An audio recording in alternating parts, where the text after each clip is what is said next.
Good day, fellow students in criminology. Today our topic is all about police patrol operation with police communication system. So first, let us study the basic concepts and definitions. We have the concept of police and patrol.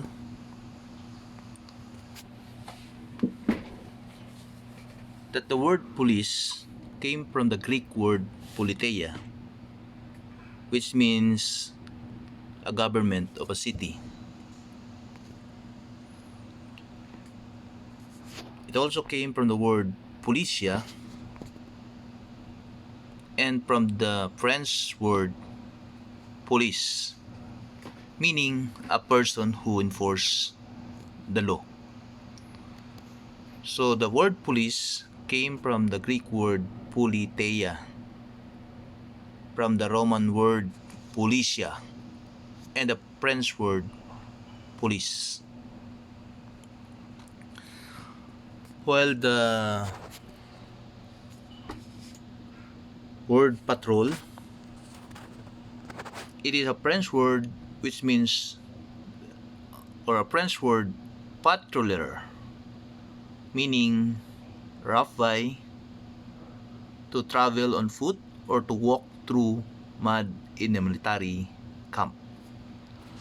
So patrol came from the French word patrouiller. It also came from the German word patrole or patrole. So French word patrouiller and German word patrole.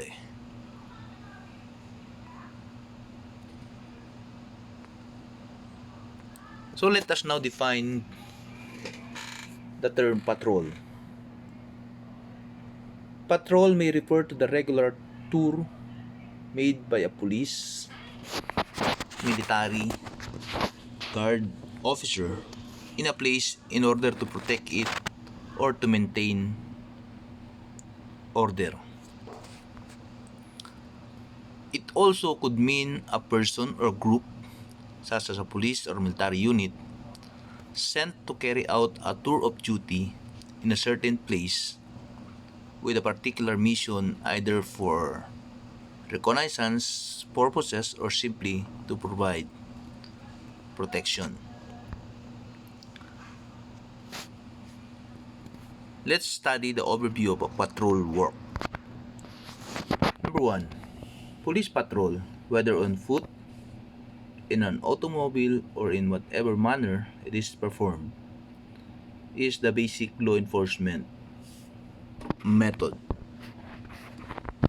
While it is not as spectacular and glamorous as many other interesting police work, it gets the basic police work of crime prevention done.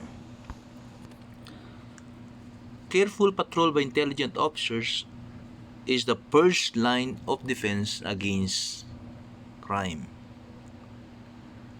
That the man on the beat, the day-by-day work that makes or breaks a law enforcement agency that controls the majority of criminals and is the major basis of the police function of protecting life and property and service to the public. Many officers will find duty monotonous. This is the fault of the officers rather than the fault of the duty. Patrol is monotonous if the patrol officer is only trying to put 8 hours duty walking or driving around the area assigned to him. Patrol can be extremely interesting if the officer tries to do a good job. In patrol work, the officer is dealing largely with people. The study of individuals is one of the most interesting subjects in the world. If the patrol officer on duty attempts to analyze his area, the people in the area and their problems, he will find that time goes faster and he is doing a better job. No matter how dead a bit may seem, There's a great deal to be observed if the officer is looking for it. Each area has its own characteristics and its own police problems. Much of the monotony often associated with patrol work will disappear where the officer makes an intelligent effort to discover and solve problems. So let us remember that patrol force is the only division in the police organization that cannot be eliminated. Why? Because patrol is the backbone of the police organization. So the importance and objectives of police patrol. As I said, patrol as the backbone of the police organization. Patrol is the most important of all the police functions. All other police services and activities exist only for the exclusive purpose of supporting and enhancing the patrol effort. So meaning, patrol is the essence of policing. The patrol force is the single largest element in the police organization. And the actions taken by the officers have direct impact on citizen satisfaction and well-being, and on the accomplishment of police goals and objectives. Patrol is the essence of police function. What does this mean? It means that patrol is the only form of police service which directly attempts to eliminate the desire or the opportunity of an individual to commit misconduct or crime. The next, that patrol as the operational heart of the police organization. Why is it being called as the operational heart? Because the patrol force incorporates all objectives inherent in the police organization. Now, what are goals, functions, activities, objectives, and importance of police patrol? The general goal of the patrol is to safeguard the community. To achieve these goals, patrol officers perform the following functions. Number 1, protection of life and property. This is the first and foremost or the primary objective of policing, to protect lives and properties. Number 2, preservation of peace and order. So in order to protect life and properties, it is also important to preserve peace and order within the community.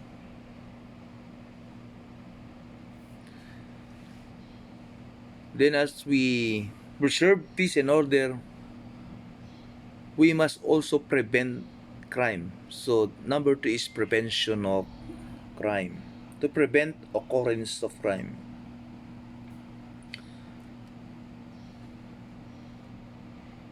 Then number 4, suppression of criminal activities. Meaning if we did not prevent the occurrence of crime, we must suppress it. So we must stop the commission of crime. That is the meaning of suppression of criminal activities. And to suppress criminal activities, one of the functions of police patrol is to apprehend criminals. So number 5 is apprehension of criminals. Then as law enforcers, it is their function to enforce the laws and ordinances. There are so many established laws and ordinances that should be implemented and enforced. That is one of the major function of police patrol. Then we have also to regulate non-criminal conduct. So it is not only to enforce the law, to apprehend criminals, to suppress criminal activities, to prevent crime, but also to regulate non-criminal conduct, just to preserve peace and order within the community. Then, performing necessary services and inspections. So those are the 8 goals, major functions of the police patrol. Likewise, the patrol force have always been expected to handle a variety of situations, many of them unrelated to the commonly accepted duties in crime prevention and law enforcement, such as request to intervene in situation between husband and wife. So, patrol officers may be called upon to mediate or to intervene between quarrels between husband and wife, between landlord and tenant. If there are disagreements between landlord and tenants, patrol officers may intervene and may seek ways and means to settle the issues and controversies. Also between businessmen and customers, if there are quarrels, misunderstanding between businessmen and their customers, police patrols may be called upon. Conflict among neighbors. If there are conflicts, quarrels, misunderstanding between neighbors, police will be called upon to intervene and to help settle the problems. Quieting of loud disco parties. So, police patrol officers may be called to request to quiet loud disco or sounds. They are also called upon to disperse any unlawful assemblies which, if unattended to and resolved, might result in crime. And also, police patrol officers report to corresponding agencies underground water pipes, leaks, open manholes, clogged drainage, uncollected garbage, flooded streets, street excavations, street lights, outrages, etc., which constitute hazard to safety and health. So, as we can see, these are unrelated to crime prevention and law enforcement, but police officers also accept this as part of their sworn duties and responsibilities. So, while it is true that in certain situations, our patrolling officers must provide non-enforcement services as well as assist citizens in need, they must not overlook the fact that they are solely responsible for seeing and attempting to correct conditions that prevent an opportunity for crime. Therefore, the patrol force is responsible for undertaking the following. They do patrol and observation, and they are being called upon to render some services. They do inspectional services. They control public gatherings. They also respond to emergencies. They always attend to complaints. They conduct initial investigations or inquiry. They preserve crime scenes. They apprehend criminals. And they write reports. So now let us go to the factors affecting patrol operations. What are those factors? The organization and operation of the patrol force is said to be a semblance of a pattern of the organization of police department because patrol is the police. Due to the nature of the work they perform, they adhere very closely to the rigid chain of command, specific assignment of duties and responsibilities, and functional job description. Factors that determine the number of police officers assigned in a certain area and how they shall perform their duties are the following. First, the effectiveness of the patrol desired, the police problems encountered on the beat, the objective applied in laying out the area for effective patrol. So, the next question is how to determine patrol deployment. So, what are the factors that affect patrol deployment? Number one, resident and transient population in the business and tourist districts and the university belt, number and types of crimes and arrests, location of crimes and arrests, traffic collision statistics and patterns, location of frequent incidents or hazard requiring concentrated police coverage such as sport arenas, stadiums, or other places where people usually gather. Disproportionate concentration of population such as widely separated single-family residence versus the heavily concentrated dwellings in depressed areas. Socioeconomic factors, zoning plan of the city, size and shape of the area of responsibility, location, sizes, and access to parks and recreational facilities. Also the age, gender, and civil status ratio of population, homogeneity of population, modes of transportation and location of terminals, number and the qualification of officers available for field duties, and the level of trust and confidence of the people to the police. So let's go to the so-called police hazards. What are these police hazards? Constant and alert patrolling with keen sense of observation of persons and things is a gauge of an efficient patrol officer. Only people commit crimes, and they invariably do so with the medium of things. Hence, the beat policeman or the mobile patrol crews must focus their attention on those two factors, namely persons and things. If these factors are left unobserved and unattended, they will constitute the so-called police hazards. So what is hazard? The term hazard is any person, place, thing, situation, or condition which, if allowed to exist, may induce an accident or cause the commission of a crime.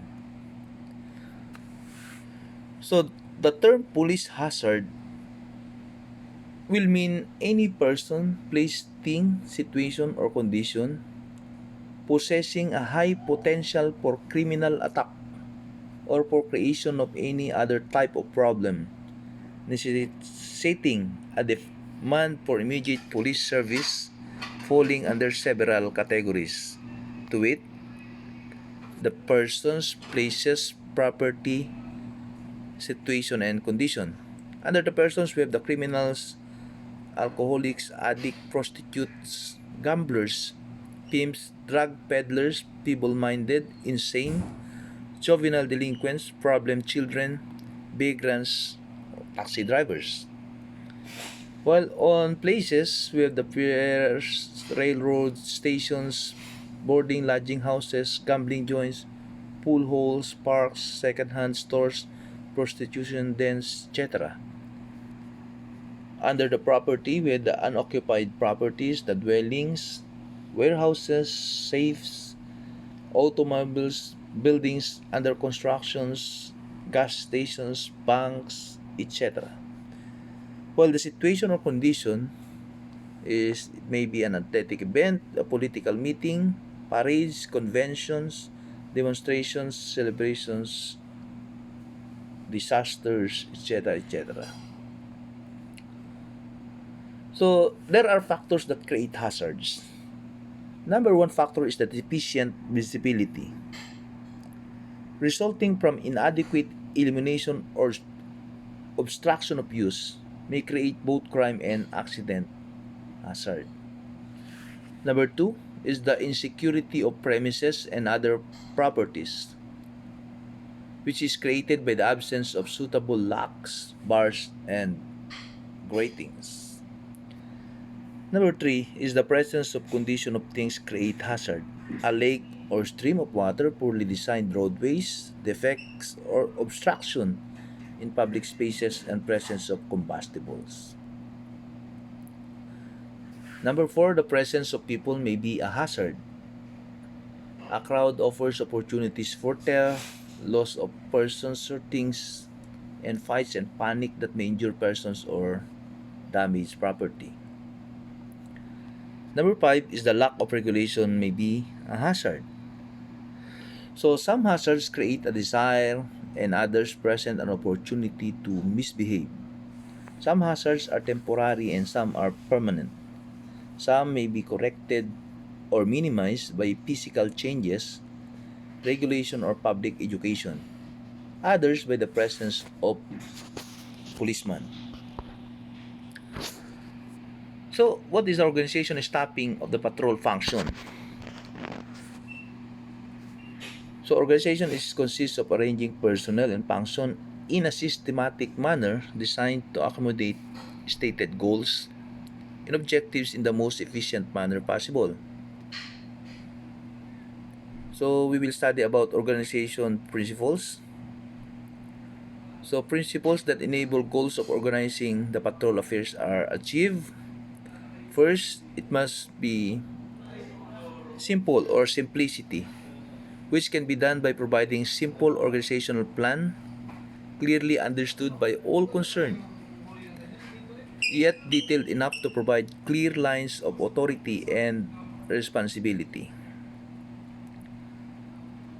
Organizing by function, it emphasizes the grouping of similar tasks, job assignments, performance of functions together, and placing them under a single supervision or command officer. In keeping this principle, basic distinction between line and staff function must be observed. So there must be a chain of command. What does it mean? It holds that successive person in the chain of command, from the first level supervisor to the chief of police, must be given an opportunity to deal with those incidents for which he or she is responsible. A person cannot be held accountable if the chain of command is violated by allowing other persons below or to handle the situation. We also have the so-called span of control. Span of control, it is based on the assumption that there is a limit to the number of individuals that one person can effectively supervise.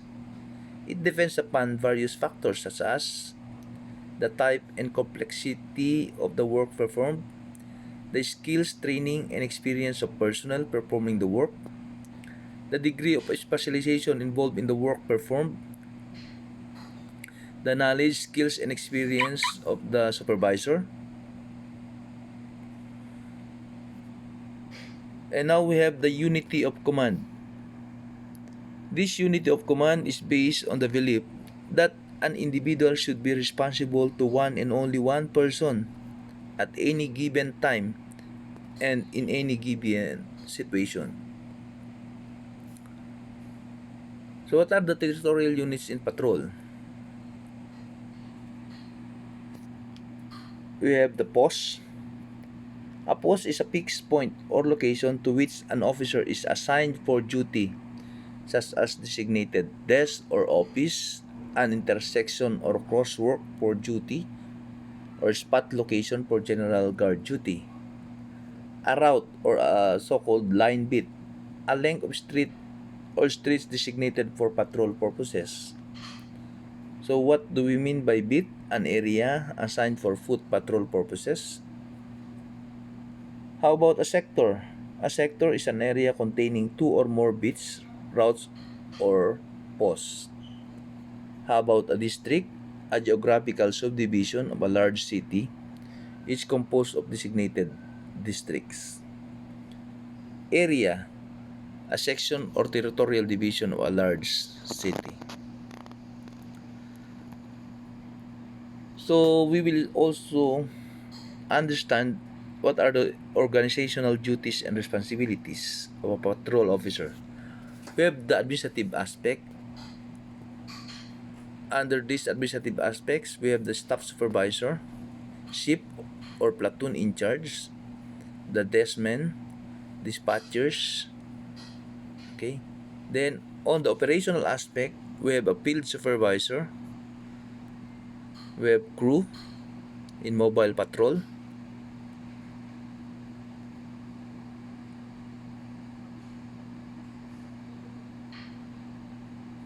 so there are patrol methods. So for beat, we have a foot patrol and a bicycle patrol. In a sector, which is motorized, we have a automobile patrol, a motorcycle patrol, an aircraft patrol. For an specialized patrol method, we have horse or mounted patrol, marine or water patrol, canine assisted patrol, or special terrain patrol. There are types of police patrol. Number one is the foot patrol. The method of consisting of fixed posts, line beat, and random patrol. Foot patrol is restricted to small areas and used to deal with special problems of prevention and repression that cannot be adequately handled by the officers in cars.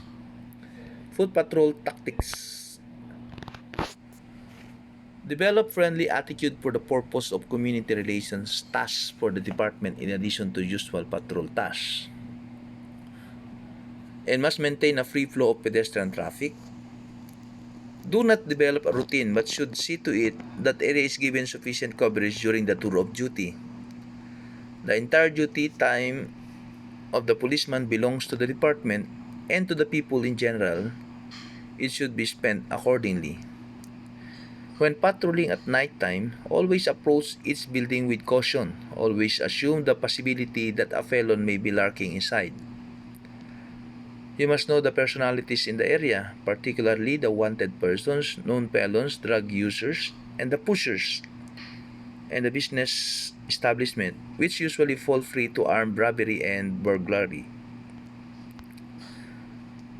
You must walk close to the curb during the day and close to the building at night. The reason offered for this is that the objective of nighttime patrol is to be seen by as few people as possible and to catch criminals in the act before they become aware of police presence. We must keep in mind that police patrol means service as well as protection. Hence, never hesitate whenever practicable to offer services in whatever way consistent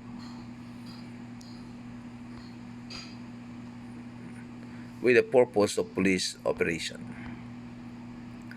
So what are the advantages of foot patrol? It provides closer observation of persons and things. It maintains better personal contact with citizens and develop police-community relations. Patrol officers can enter small alleys and side streets. It deters vandalism, shoplifting, snatching, and loitering. It closely observes surrounding conditions and circumstances that may require police attention, which, if not immediately acted upon, may escalate into serious crime. The patrol officer, before lunging himself into any situation, has sufficient time to estimate the nature and degree of the incident. So what are the disadvantages of foot patrol? Low mobility, low response time. It requires large number of personnel. So let's go to the next, which is the mobile patrol. The automobile is the most extensively used and the most effective means of transportation for police patrol. Equipped with the latest kinds of police gear, it provides a rapid, safe, and efficient means of transportation under average operating conditions. So what are the mobile patrol tactics? Frequently get out of the car in order to be visible and accessible to the public. When conducting solo patrol, frequent contact should be made with communication personnel and other field units. When working in pairs, work as a team for purposes of field contacts, issuance of citations, checking open doors, and responding to call for assistance. Drive the vehicle at normal speed, consistent with traffic conditions. Patrol the district so that the vehicle will be seen by the greatest number of people, frequently turning the corners and covering the side streets as well as the main thoroughfares. Whatever patrol patterns is used, do it in regular and unpredictable manner. Give ample attention to the entire district with emphasis on those places that require special attention because of high crime frequency. And always assume the possibility that a crime will be committed in the most illogical places at the most unusual times or days. So patrol driving, habitually use the seat belts and other safety devices installed in the patrol car. Keep awake. Set an example to other motorists by obeying all traffic laws, particularly the traffic light signals, speed limits, and the general rules of the road. Park the patrol vehicles in a legal manner unless in case of emergency. Then do not leave the car keys in the ignition since criminals are resorting to anything even the least expected. So what are the advantages of a mobile patrol? It covers wider area than the foot patrol, provides constant availability to public calls, provides an element of surprise especially when a crime is in progress, faster response to public calls, provides the officer with needed protection during inclement weather, and enables him to carry other equipment. It is more economical. So what are the disadvantages? It diminishes personal contact with the public and sources of information, not just like foot patrol. It hampers apprehension and surveillance operation. Why? Because mobile patrols are visible and easily recognized. So coordinated function between foot and mobile patrol. In manpower distribution, foot patrol officers concentrate within the busy, congested, commercial, and financial areas, whereas the patrol cars shall cruise the outer perimeters. Mobile patrols serve as a backup or pursuit vehicle for the beat patrol officer in case of emergencies. Combine the patrol efforts by allowing patrol officers in a motorized sector to park the car at a strategic place and patrols on foot with a hearing distance of the vehicle's radio transmission. The third mode of patrolling is the bicycle patrol. The bicycle patrol has been used in many countries as a simple and inexpensive means of silent transportation to carry police officers throughout their patrol districts.